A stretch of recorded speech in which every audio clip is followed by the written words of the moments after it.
Father,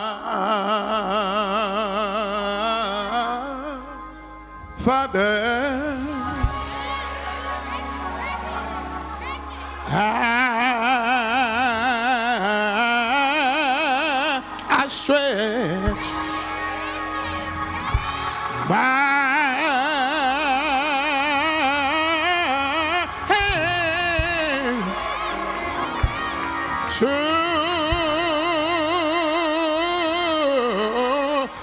thee. No, no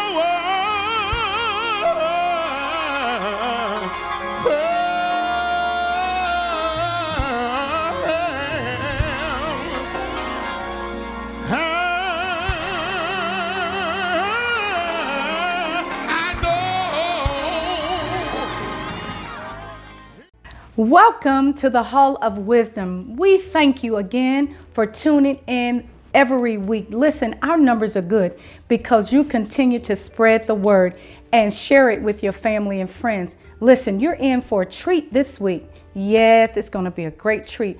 One of the fathers of Metro Atlanta, Pastor Jerry Black, and the Beaulah Baptist Church. I want you to stay tuned. He is going to introduce our next clip. We'll see you later.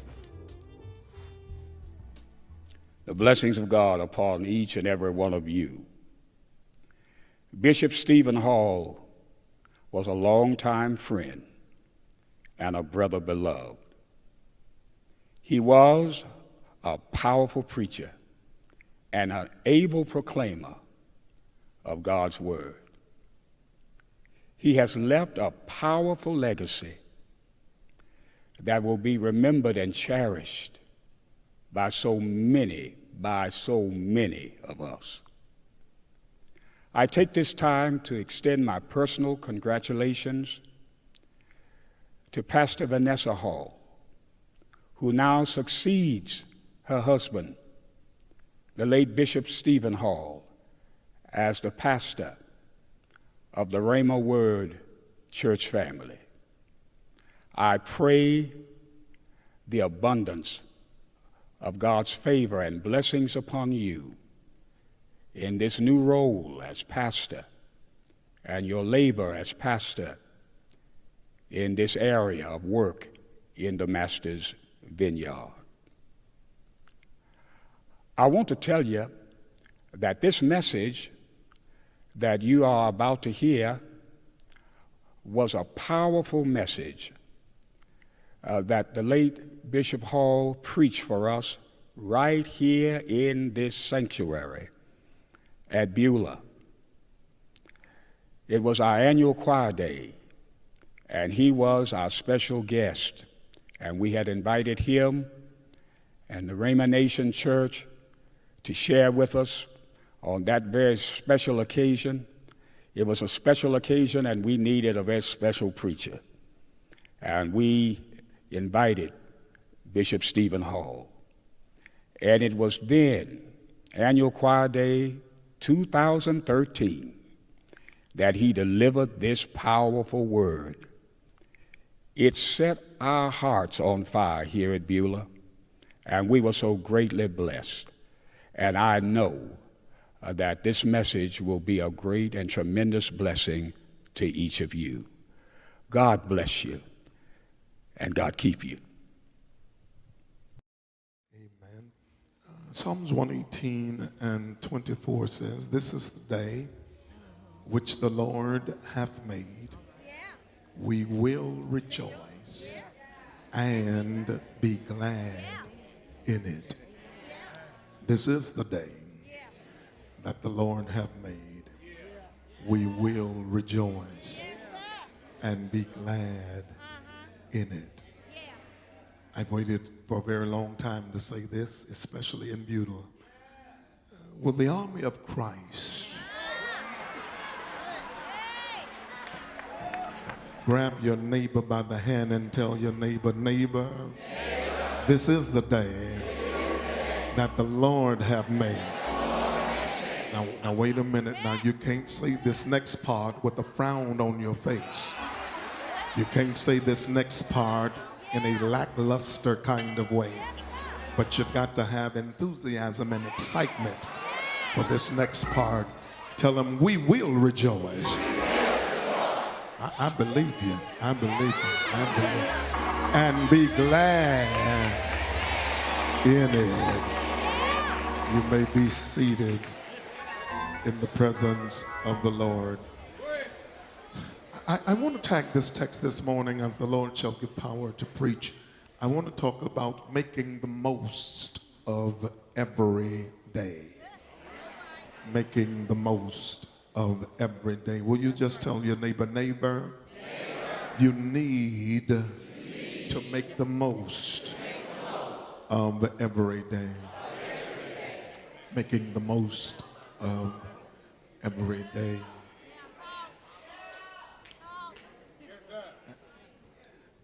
My brothers and sisters, those of you who have ever heard me preach, or if you haven't heard me preach, what those that have heard me preach will tell you is that I am hard-pressed to make it out of any sermon without mentioning at least one saying or euphemism that my father shared with me. Even as I look in the choir, I see Brother Veazey, who grew up in the church that I grew up in, and he will tell you that my father was a very wise man. And one of the things I remember hearing my father say to me is that he was talking about wasting time. And in his talking about wasting time, my father would never just say something. He would always put a little preach in his conversation. My father said, son, what you've got to understand is that yesterday is a canceled check. Tomorrow is a promissory note. But today is ready cash. I'll try that again. He said, yesterday is a canceled check. Tomorrow is a promissory note. But today is ready cash. What my father was simply saying is that you've got to make the most of every moment. And you really got to make the most of every day. Because time waits on no man. Lord have mercy. And so my brothers and sisters, as I've come to this great grand assembly, I thought that I should say to you and share with you that there is a Latin term that is called carpe diem. And carpe diem really means to seize the day. In other words, it means to really and literally milk every day for all that it have to offer. Because whether you believe it or not, or whether you realize it or not, I don't care how many products they sell in the store. I don't care how you can change your countenance as far as your outward appearance is concerned. I need for you to understand that all of us in this room, from the youngest to the oldest, all of us, we're getting older by the moment. I think that you really should understand that even in a real weird kind of way, that decomposition is easing up on you right now. There are signs and signals that tell you that you are getting older. I remember when I first started preaching, I started preaching as a prodigy preacher. I was about 15 and a half years old when I started preaching, and I would go and preach, and then after preaching I would go and play because I was still a kid, and so I could go preach 2 or 3 sermons and then shoot basketball. But now if I preach one good sermon one good way,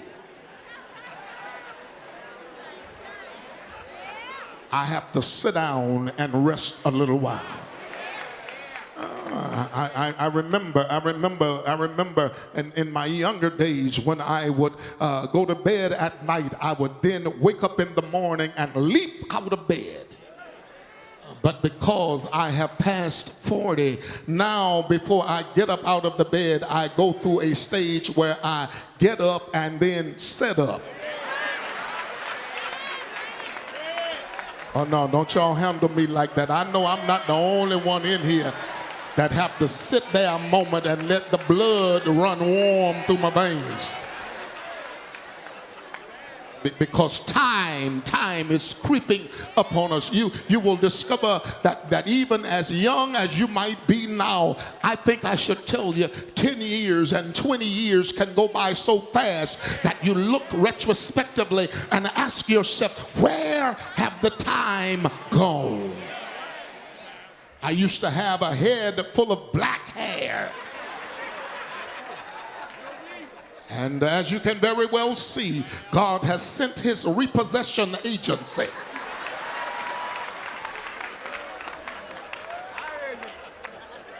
Because things change. Things change. And because things change, you've got to learn how to make the most of every day. I don't know, maybe I'm the only one in this room, but at this age and stage of my life, I just really don't have a whole bunch of time for a lot of foolishness. No. Forgive me, not being arrogant, not trying to be indifferent. Anybody that know me know that I love people. I was raised by a man that loved people. I was raised by parents that love people. Not trying to be indifferent, but if you got foolishness on your mind, I don't have time for that. And just in case you don't realize it, if you are my age or older, you don't have time for it either. I mean, because I buried a lot of people, and what I've discovered is that nowadays, especially when you have a funeral where somebody is in their 80s or 90s, it's a wonderful thing. It's an unusual occurrence because now people are dying a lot earlier. And so therefore, if I'm burying people who are 40 or 80 and 90 years old, at best, even if I live out the promises of God, I'm halfway home. Matter of fact, I'm past halfway home.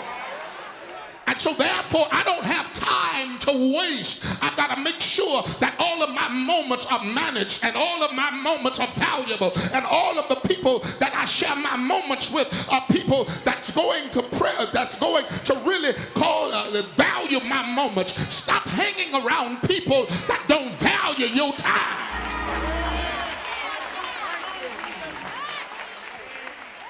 And so I thought today that we would talk about this, making the most of every day. You say, well, what has that got to do with choir and singing? Well, we'll try to tie all of that together. But here's what I do know: whether you're in the choir or whether you're on the usher board or whether you're a deacon, a trustee, a preacher, whatever it is you do, you've got to make the most of every day. Tap one more person and they went off and running. Tell one more person, you've got to make the most of every day. So when we look at this text, the text before us, they taught me in seminary, they taught me that if you're going to approach the book of Psalms, that you should do it with very casual, you should do it with very careful hands. If you're going to talk out of the Psalms, there is some due diligence that need take place in the beginning. First of all, try to figure out who the speaker was. And then once you figure out who the speaker was, then try to figure out the occasion. As I was looking and researching and reading, trying to figure out who the speaker was, and I really couldn't figure that out, and I wouldn't be presumptuous today, so I don't know who the psalmist is, but I did do some background, and what I discovered that based on some of the verbiage even in the chapter, you will discover that in order to really understand Psalms 118, you've got to really know Ezra and Nehemiah, because the background of Psalms 118 is with Ezra and Nehemiah. It is presumed that it is during the time when the gates had been rebuilt and now the temple is getting ready to be dedicated. And so therefore, Psalms 118 comes in the context of a celebratory moment. It comes in the context of them celebrating something that people said perhaps would not be done. Lord have mercy. Look at your neighbor and tell your neighbor, you got to realize that life is that way. Some of y'all not talking. Tell your neighbor, you got to realize that life is that way. Well, that neighbor has lockjaw. Find another neighbor and tell them you got to realize life is that way. What do you mean by that? Here's what you got to realize. You've got to realize that there are some people that really don't ever think you will get to a point and a place of celebration because they don't ever think you're going to be victorious. Oh, Lord, have mercy. I remember reading the program, and the program talks about victory. Let me see if I can tie all of this stuff in here. The program talks about victory. And I come to tell somebody that no matter what's happening in Congress, no matter what's happening in the government, we've been told one time today, but some of y'all were looking as if though she was talking French. So it bears saying it again. Listen, the government may be shut down, but heaven is not. Y'all ain't happy. To tap your neighbor and tell your neighbor the government is shut down, but heaven is wide open. I'm about to feel better. I can see it coming. And so therefore, what you will know and note is that because heaven is wide open, I'm going to have the victory. It doesn't matter what my haters think. It doesn't matter what the naysayers think. It doesn't matter even what family, friends, and foe think. I am going to have the victory. As a matter of fact, will you lean over and shake somebody's hand like you're going to shake it off and tell them, I have an announcement to make. And the announcement is, I am going to have the victory. Matter of fact, will you go back to that neighbor that you just got through talking to and tell them, I changed my mind. Tell them, I'm not going to have the victory.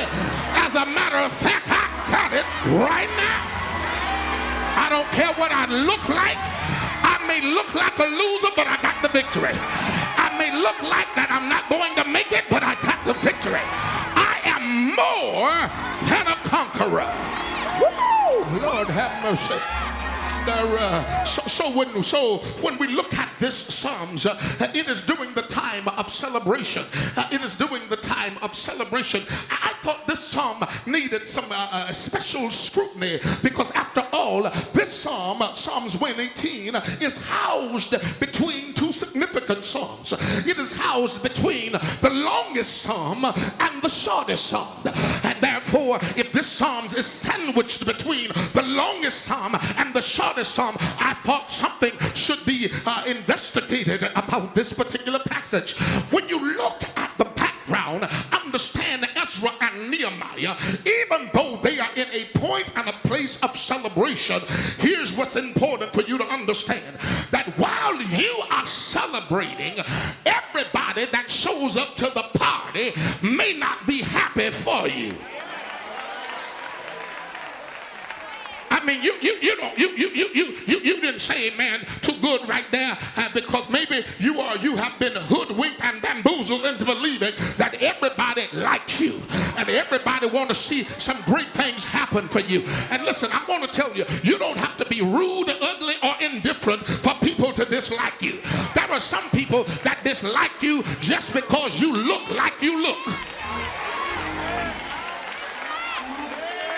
I mean, they dislike you because you decide you want to dress up. They dislike you because you decide that you like suits and ties. And they don't like you because you like hats. I mean, big, sharp hats. Y'all ain't happy. And they look at you talking about, oh, look, she thinks she's something. Listen, apparently she's not the only one that think it if you talking. Because what I've discovered is that people talk about what they really think. Y'all ain't happy. And so what you will know and note is that there will always be some haters. Now, you don't have to really go through the entire book of Nehemiah to discover that. If you read the early chapters of Nehemiah, you will discover that Nehemiah had some haters. And not only Nehemiah, but the people of God at large had some haters. I can think of two right off the top of my head, Sanballat and Tobiah. They discovered that they were going to keep Nehemiah from rebuilding the wall. And anytime you make up in your mind that you are going to do something productive, there will always be those who try to put a stumbling block in your path. But you've got to have the tenacity tenacity and the mindset of Nehemiah. Sanballat sends him a letter and tells him, come down to the valley of Ono so that we can have a summit and a peace treaty. But what you got to learn how to do is give a Nehemiah response to the enemy. What's a Nehemiah response? He says when he was invited to the valley of Ono, he says, oh no. And every now and then you got to look at people and say, oh no, I'm not doing that. Oh no, I'm not going there. Oh no, you're not going to handle me like that. Oh no. Listen, some of you ladies, I need to tell you, you got to really handle yourself. If you're going to make the most of every day, if you're going to make it to the altar and make it to the altar with the right man, it is your disposition and how you carry yourself that will depend upon who you say I do to. Don't ever let a man handle you like you yesterday's news. Y'all ain't happy. Don't ever let a man handle you like you are not the queen that God have made you. I've come to tell you, don't ever be so desperate for a man that you don't become and act like the lady that God have called you to be. I'd rather go to the movies by myself. I'd rather take myself to dinner. Listen, don't just stop worrying about who. I don't have nobody to go out with. I've learned in my single days. That's why I'm so happily married, because I was happily single.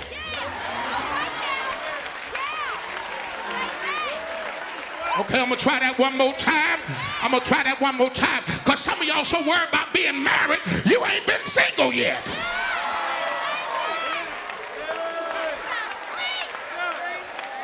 I was happily single. I wasn't miserable and suicidal when I was single. I was happy. I loved myself some me when I was single.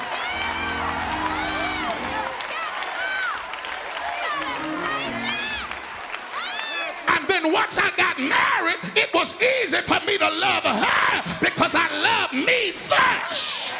Some of y'all say that sounds selfish. No, that sounds like Bible. If the Bible said that you ought to love the Lord your God with all your heart, with all your soul, and with all your might. And watch this, and your neighbor as thyself.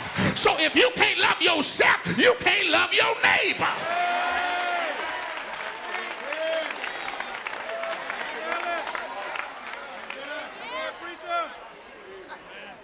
So therefore, there is going to be haters. He says, oh no, oh no, oh no. So now they have finished the wall, and now the celebration has begun, and thus comes Psalms 118. When we look at Psalms 118 from the lenses of that contextual setup, now verse 24 makes real good sense. Because verse 24 says, this is the day which the Lord have made, and we will rejoice and be glad in it. So when I look at this text and I'm done, I hurry to my seat. There are three things that I see looking at me from this particular pericope. I'll throw them at you, and I know there's a room full of theologians here, and so you may see something that I don't see in the text. But since I got the mic today, let me tell you what I see, and when you get the mic, you tell us what you see. The first thing that I see in the text, if you're going to make the most of every day, first of all, there must be singular significance. Come on, class, say that with me. Singular significance.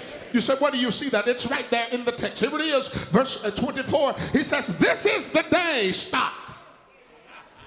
This is the day. Stop. You say, should we read on? No. Singular significance. Because what you got to understand is that the mistake that most of us make is that we try to live our lives in too large of blocks. Some of you are trying to live a decade at a time, and others are trying to live a year at a time, while others are living a month at a time and a week at a time. But if you are going to live life the way the Bible describes it, you've got to learn how to live one day at a time. Oh, Lord. I know we're scrapping a lot of things from the old church. I know we're getting getting away from a lot of stuff from the old church, but there's some stuff that the old church had that wasn't bad. And one of the things I remember the E-Hall specials. That was the choir at my daddy's church that sung on second Sunday morning. And one of their favorite go-to songs was simply this: one day at a time. One day at a time. Here's how it goes. One day at a time, sweet Jesus. That's all I'm asking from you. Give me the strength to do everything that I need to do. Yesterday's gone, sweet Jesus, and tomorrow may never be mine. Here's the part I love. Lord, for my sake, help me to take one day at a time. I know plans are wonderful. I know plans are wonderful, but while you're living your plans, live every day. Because some of us become so consumed with our plans until we forget to live today. One day, and today is so important that Jesus even placed it in the model prayer. I know some of us call it the Lord's Prayer, but it's really the model prayer. You say, what do you mean the model prayer? Well, you know what? Our Father which art in heaven, that's the model prayer. You said, no, that's the Lord's Prayer. No, that's the model prayer. Because here's how that prayer came about. Jesus' disciples came to him and said, Lord, teach us to pray as John's disciples taught them.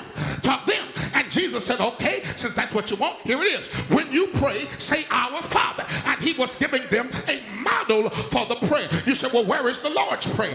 Glad you asked. The Lord's Prayer is when he's in the Garden of the Gethsemane getting ready to face Calvary. And he's praying for himself. He's praying for himself. And he says something like, Lord, if it be your will, let this cup pass. But not my will, but thy will be done. That's the Lord's Prayer. And so in the model prayer, he says to us, he says that one day is so important until Jesus even gave an excerpt in the model prayer that says, even as it relates to your being provided for, don't ask for blocks. Don't ask for blocks of years and blocks of months. He says, but when you get ready to pray for your provisions, say it like this: give us this day our daily bread. Look at your neighbor and tell your neighbor that's got to be singular significance. But then second of all, not only must that be singular significance, but you've got to, second of all, understand if you're going to make the most of every day, you will do it only by recognizing your supernatural source. Come on, class, say that with me. Supernatural source. That's why I am not uptight by the government shutdown. Now you say, well, that's because you don't work for the government. Correct, you are. But apparently the sister to my right does. And she don't seem to be sweating it either. And I believe there is a reason behind that. The reason that she is not sweating the government shutdown is because she has come to grips with the fact that the government is not her source.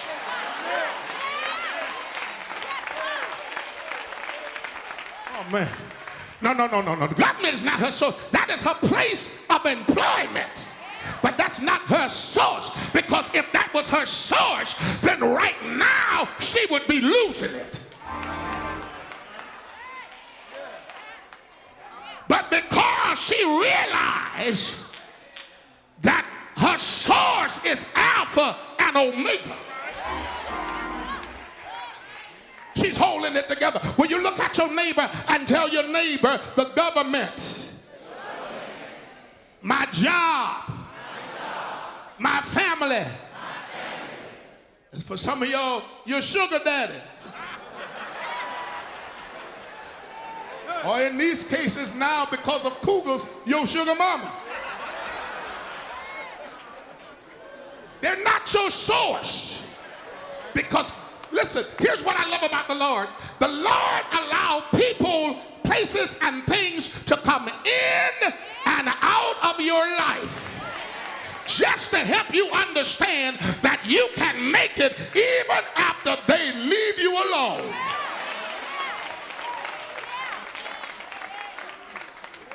But there's one person that you cannot make it without. I don't know about the rest of y'all in here, but without God, I can do nothing. And so I understand that he is my source. You said, where is that? Here it is. This is the day, singular significance, which the Lord have made. Oh, Lord, oh, Lord, oh, Lord. Okay, if you really got that, then really, they would have to tie you down on that pew. They would have to tie you down, because once you really get that in your spirit, you gonna get up and do the Watusi up and down these aisles. Because here it is. This is the day which the Lord hath made. This is the day which the Lord hath created. Now watch this. God does not half-heartedly and partially create anything. Whenever God creates something, he creates it with the end in mind. Y'all ain't happy. He creates it with the end in mind. So in other words, not only did God create the day, but he created a day that was tailored for my good. Y'all ain't happy. He created a day that was filled with everything that I would need to make it happen. In other words, I don't have to wonder and worry if I'm going to make it through this day, and wonder and worry if all of my provisions will be provided. I understand that when God created this day, he had me and my well-being in mind. He will use whatever or whoever he needs to use to make sure I'm all right. Okay, you got to stop just thinking that God's going to use the people that like you to get it done. Listen, that's where some of you make a mistake. You get so caught up in the fact they don't like me and I don't want to be bothered with them. Listen, there's a whole lot of folk that don't like me, but I'm bothered with them because I know God's going to use them to bless me. Okay, I'm going to try that one more time. I said, God's going to use them to bless me. You say, how do you know that? I know the Bible. You say, well, where do you see that in the Bible? Here's what the Bible says. And we know that all things work together for the good of them that love God, to those who are called according to his purpose. You got to understand that the part that said work together, it is really a Greek phrase. It is the phrase synergeo, and where we get the idea of synergy from, that things are coming together. And God will even use not just your friends and your family, he will use your enemies to bring things together. He will use your enemies to bless you. Listen, I get so thrilled whenever I see somebody that I know is a friend of me. Y'all ain't happy. You know, they stick close enough to play like they're a friend, but they really can't stand you. But God will use a friend of me to walk up to you and bless you. And they'll start the conversation by saying something like this: I don't even know why I'm doing this. And I say, I know.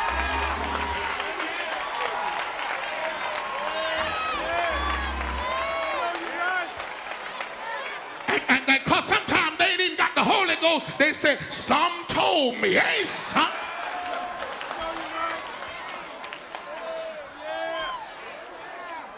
And he'll use even people that you don't like. So that's why you got to stop. You got to stop. I say, well, I don't even fool with them. Listen, if God want to bless me, he can use whoever he want to use.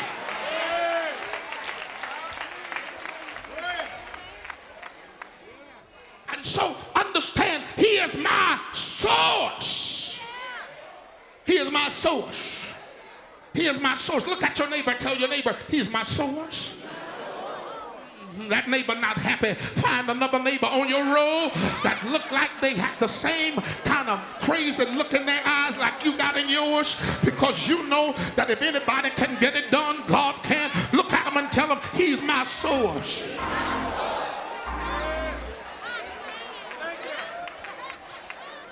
Which leads me to my final point, and I'm done today. Thank you so much. Not only does the text describe singular significance and supernatural source, but the last thing that the text says is that if there is going to be And if you're going to make the most of every day, lastly, there must be a subconscious shift.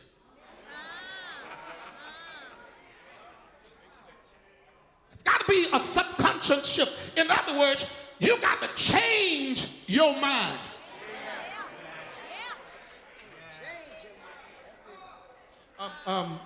With the pastor's permission, I'd like Pastor G and Stevie and Sims come in for just a second. The best way I can do it, but the quickest way for me to do this is to show it to you.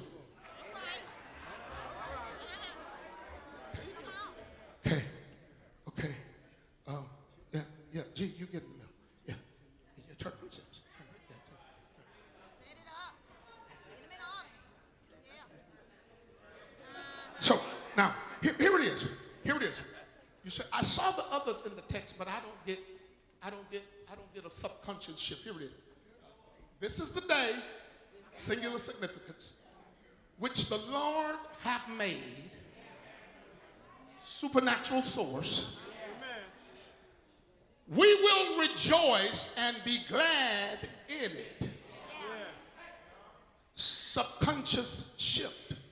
But please understand, brothers and sisters, that every day of your life, the enemy's plan and plot for your life is for you to spend all of this day miserable.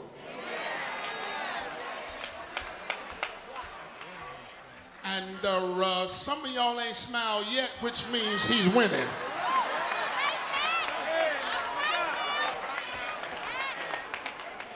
Look at your neighbor and show them all 32 or all 7 or how many.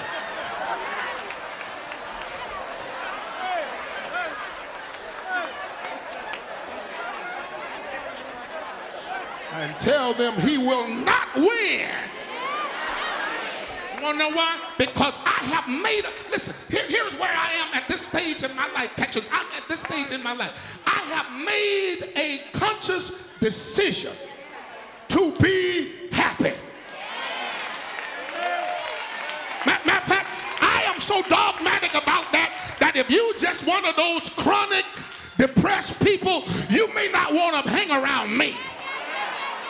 You say, why is that? You know, because when you really one of those folk that just mean and really one of those folk that just want to be sad all the time, you don't even want nobody to try to make you happy. Have you ever been really so mad that somebody tried to make you happy and you were like, don't now, I don't feel like that. I don't feel like that. Because they were trying to change your disposition, but you wanted to stay stuck. So I ain't the person that you want to be around because I am happy. I'm happy. I'm so happy. If I wasn't me, I'd want to be me.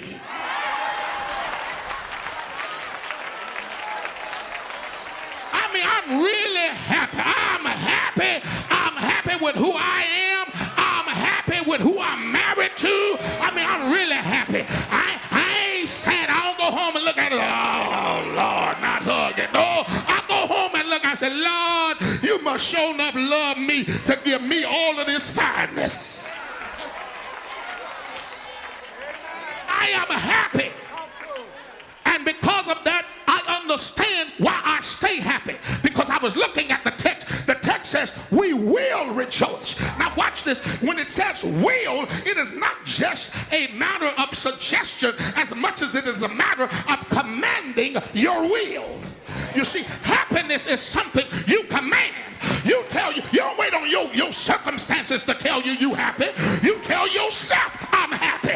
You don't wait on people to tell you happy and to tell you look good. See, the problem with some of us is that we wait for validation. You got to wake up in the morning and kiss yourself and validate yourself. Slap somebody with a high five and tell them I gave myself a little stamp before I left home. If you don't like what I got on, I told myself you look pretty good. Come on out of here.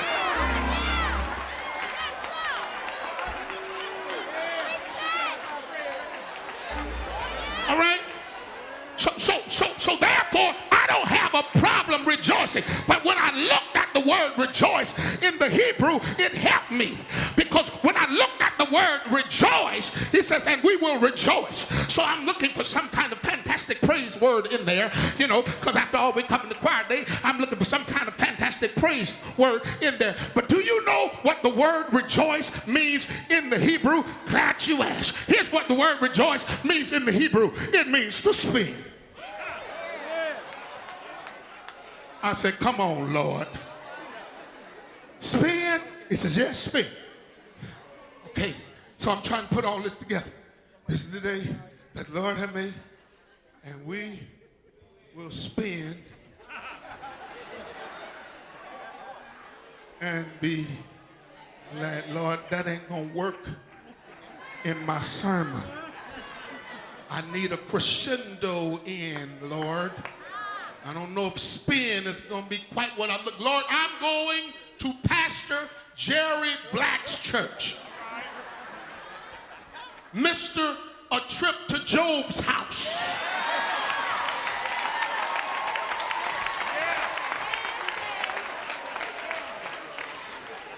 And all I got to take to Beaulah is spin.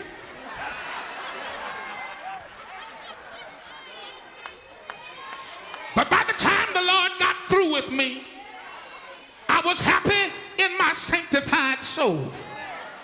He said, yes, spin. And this is what the Lord showed me in my mind. G, will you just spin as fast as you can? Just spin, just spin, just spin.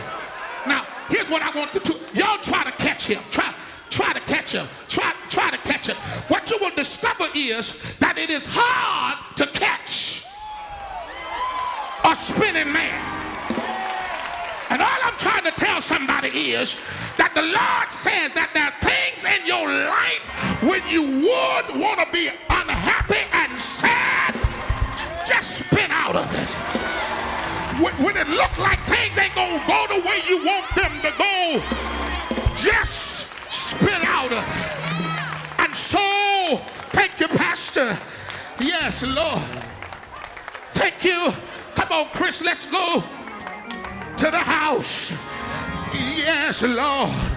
And so when I look at the text, and when I look at the text, and the text says that this is the day which the Lord has made, and I heard the text say that we will, yes, Lord, we will rejoice and be glad in it, because rejoicing it's a team sport. Because I heard Jesus say to his disciples, when you get converted, strengthen your brother. And when you look at the text, it helps me to understand that all of us ought to be in the business of pulling people into a place of rejoicing. Lean up and down your road and shake your neighbor's hand and tell your neighbor, neighbor,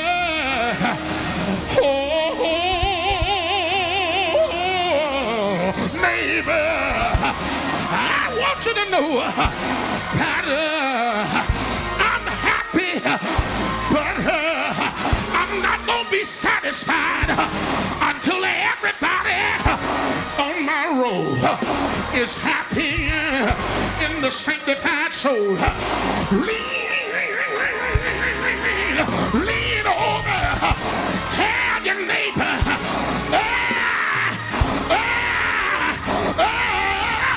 neighbor, I want you to know that I'm going to keep on working with you until I see a smile on your face. And I'm going to keep on working with you until I see your hand waving. I'm going to keep on working with you until I hear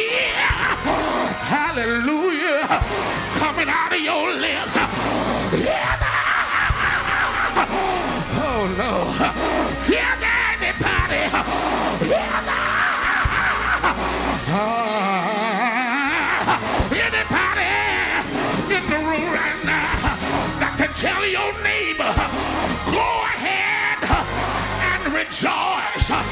Whatever it is, don't let the enemy steal your joy. If you're feeling depressed, spit out of it. If you're feeling sad, spit out of it. If you're feeling down, spit out of it.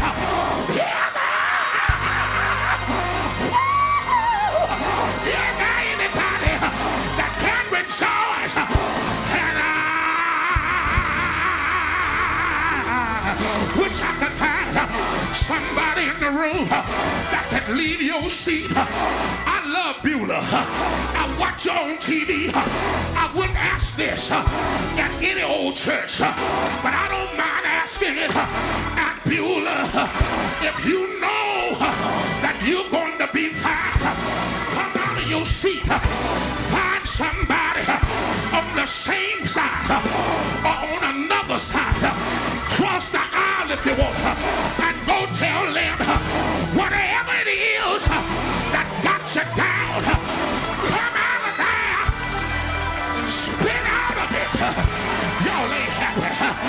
Come out of there, because the Lord, He's still sitting high. The Lord, He's still looking low, and He will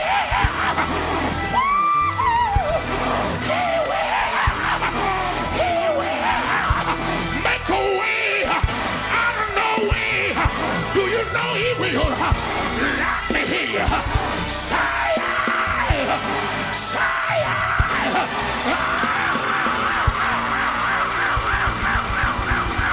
Yeah. Yeah. And I wish I could find one more person in this room today that can go tell your neighbor, I can't wait to get out of here so I can smile at everybody, so I can tell everybody what a great God I serve. Anybody in the room woke up sad, but right now joy bells is ringing in your heart. Is there anybody in this room that can tell your neighbor, He may not come when you want it, but He is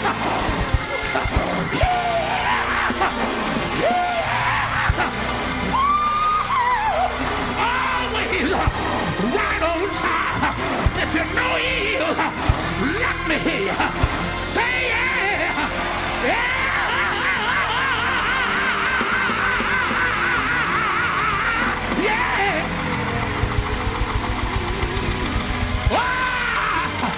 I got to go.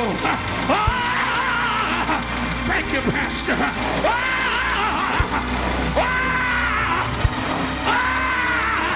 I got joy in my heart. Somebody said, why do you have joy? I got joy for 5 reasons.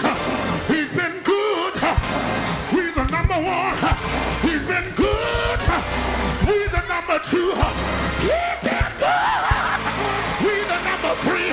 He's been good. He's the number 4. And the final reason, He's been good. Anybody? Anybody? Anybody that know He's been good, let me hear you.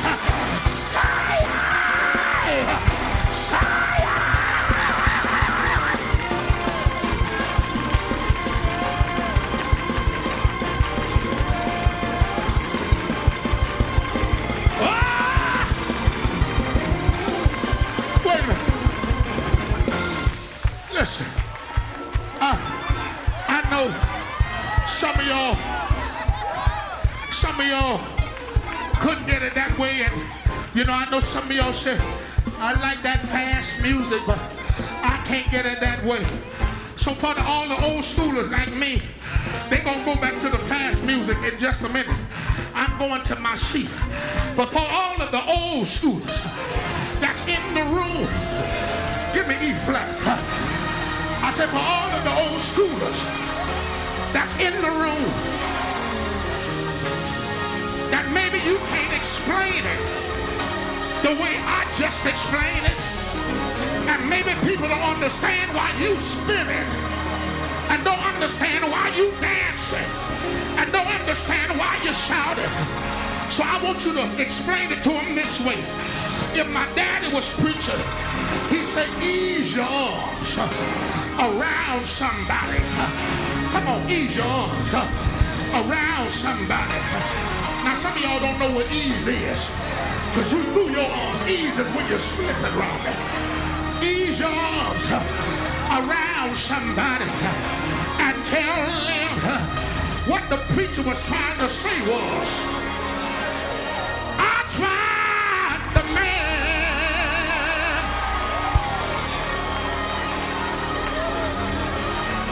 and the man is all right.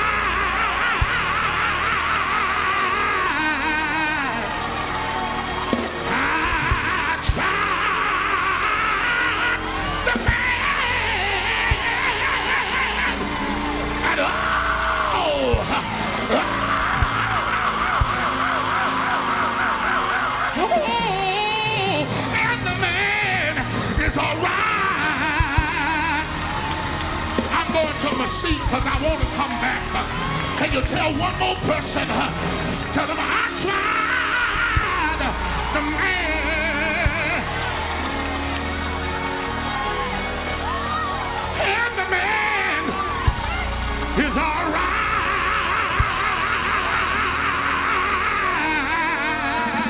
I tried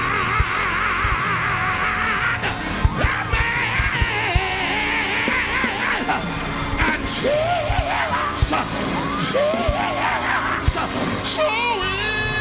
So will, all right. I'm backing out of this. I'm backing out of this. But can I tell you one more thing on my way to my seat? One thing I know, when I get down and pray, he'll answer prayer.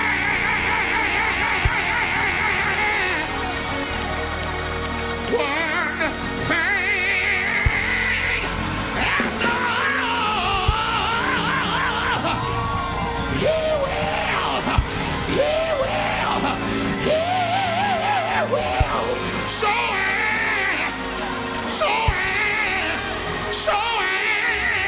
So pray.